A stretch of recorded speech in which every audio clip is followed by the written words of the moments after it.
a startup Quizrr that is working around awareness trainings, and I would like to ask on stage Erika, CEO of Quizrr.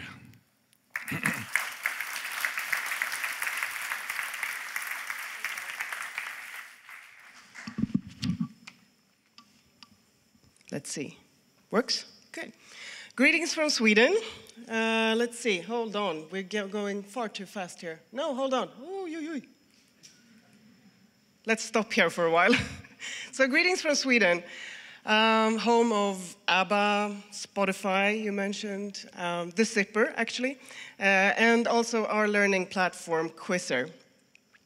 We're here today partnering with Prewave because we truly believe in the shaping of digital ecosystems to help transform the governance landscape.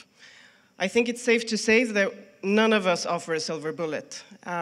We are like forming the pieces of the puzzle, or shaping the puzzle as we go right now. And together, I think we form a pretty efficient toolbox, actually, that not only lets you assess or screen your risks, but also address them, as Harald said today. So let's have a look at that addressing part, because that's really where Quizrr fits into this part of the puzzle. And I want to start us off. Let's see if I press the right button now. It's a 50-50 chance. Yes. So I want to take us, or start us off in a well-known statement. Knowledge is the great equalizer.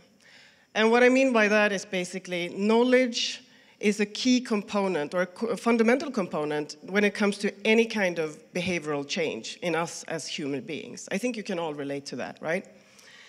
And that's what we do. That's our path to impact at Quizrr. We work to infuse knowledge in workforces across the world. And while doing that, we enable companies like yourselves out here to efficiently address the people dimension of sustainability. Let's have a look at how, oh my God, sorry guys, I should have practiced. Let's see, we go back. So this is how it works. Our learning programs are, well, they reflect any kind of supplier standards or code of conduct of a multinational company around the world today. The learning programs are packaged in a simple gamified structure using live action films, dramas, and quizzes that enables the learning journey, or suggests the learning journey to be a fun and interactive experience for the end users around the world. This is actually one training taking place in Mexico just like a couple of months back, taking the Gender Equality and Respect program. Let's see, we move forward. Yes, if we look, that's the front side, or the front end of the platform. If we look at the back end of the platform and the data piece, which is equally important, all the interactions with our platform is obviously harnessed, anonymized, scrubbed, and then presented back to you as a brand, a company, organization, but also transparently to the sites. So sharing that data piece and understanding and allowing you to see where your game points are in real time, where your game points are, where your pain points are, based on the programs or your connected supplier base, honestly. So you can see from a regional perspective, using the very articulate filters, you can see from a comparing sites, you can reflect by, or filter by regions, by countries, but also by lanes. We don't only work in manufacturing lane, we also deploy in logistics hubs, for cleaners, for service providers, in different lanes of your value chain. And to that point, human rights are really industry agnostic. We work throughout this value chain with leading brands, and we're an industry agnostic platform, having so far completed some 2 million learning sessions to date. We tend to work with powerful clients that all have the aim to influence social governance throughout their entire ecosystem.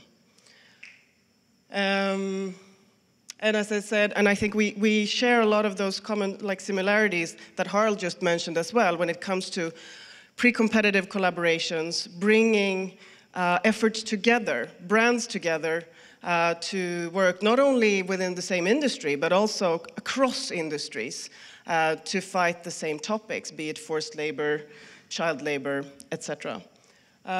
Looking at our programs, segueing over to the key risks that I think we're all here to talk about today. This is our constantly growing program portfolio. We stem very heavily from, obviously, human rights due diligence perspective. With our core programs, let's see if this works, being the social compliance, ethical employment aspects, as well as equality, safety, and respect that we launched earlier last year.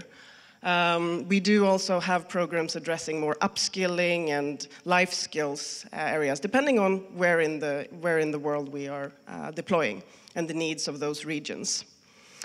I should mention as well that we, in terms of program depth, we work together with stakeholders and topic expertise, like United Nations, IOM, for instance, or Impact and other best practice partners to really ensure legislative and program depth.